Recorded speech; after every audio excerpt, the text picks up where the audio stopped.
નમસ્તે.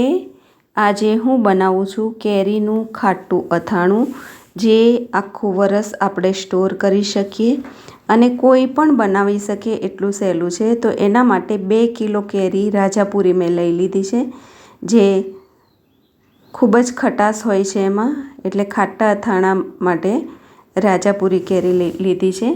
હવે એને મેં ચપ્પુથી પીસ કરું છું, અને તમે ચાહો તો સૂડા વડે બી પીસ કરી શકો છો, પણ હું મારી રીતે કરું છું.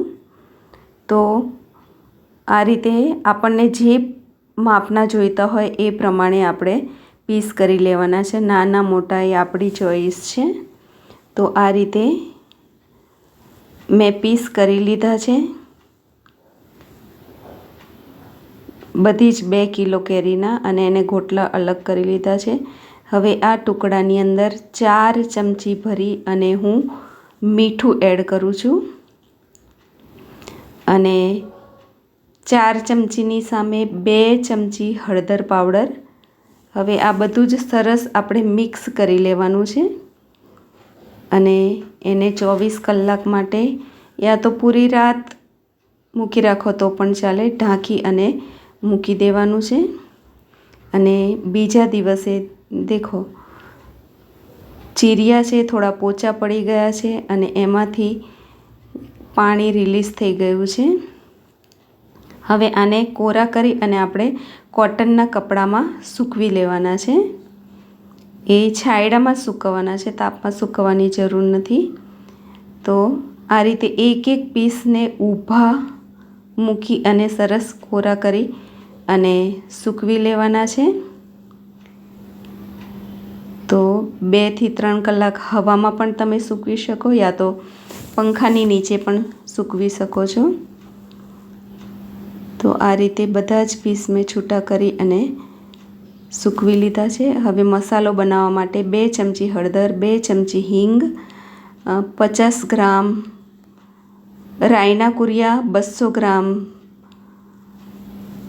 મેથીના કુરિયા, મીઠું અને મરચું. આ રીતે મસાલો લઈ લીધો છે. અને બીજી બાજુ મેં સિંગ તેલ પણ ગરમ કરી લીધું છે, ઉકાળી અને એને ઠંડુ થવા દીધું છે. હવે આ રીતના પીસ થઈ ગયા છે.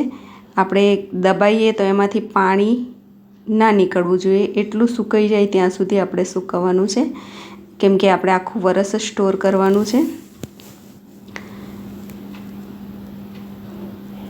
તો મેથીના કુરિયાને આપણે આ રીતે, આ બધા જ કુરિયા છે, રાઈના અને મેથીના બંને કુરિયાને મેં હલકા શેકી લીધા છે, કે જેમાં મોઇશ્ચર હોય તો નીકળી જાય. તો માપ છે 1 કિલો કેરીએ 100 ગ્રામ કુરિયા નાખવાના. તો મેં 200 ગ્રામ કુરિયા લઈ લીધા છે મેથીના, અને 50 ગ્રામ કુરિયા લીધા છે રાઈના, અને 2 ચમચી હળદર પાવડર લઈ લીધો છે. હવે વચ્ચે હિંગ નાખી છે, અને રૂમ ટેમ્પરેચર પર આવી ગયું છે, થોડું ગરમ છે એવું તેલ મેં એડ કરી દીધું છે. તેલ નાખીને તરત ઢાંકી લેવાનું છે, તો એનાથી જરા હિંગની સુગંધ સરસ એમાં એડ થઈ જાય. હવે મરચું અને મીઠું જોઈતા પ્રમાણમાં આપણે એડ કરી અને મસાલો સરસ મિક્સ કરી લેવાનો છે.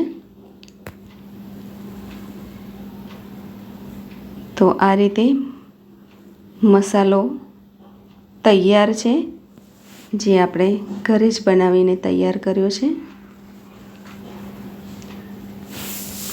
તો આ રીતે માપથી બનાવશો તો પરફેક્ટ માપ સાથે અથાણું બનશે, અને પૂરું વરસ લાલ ચટાક રહેશે એવું અથાણું બનશે.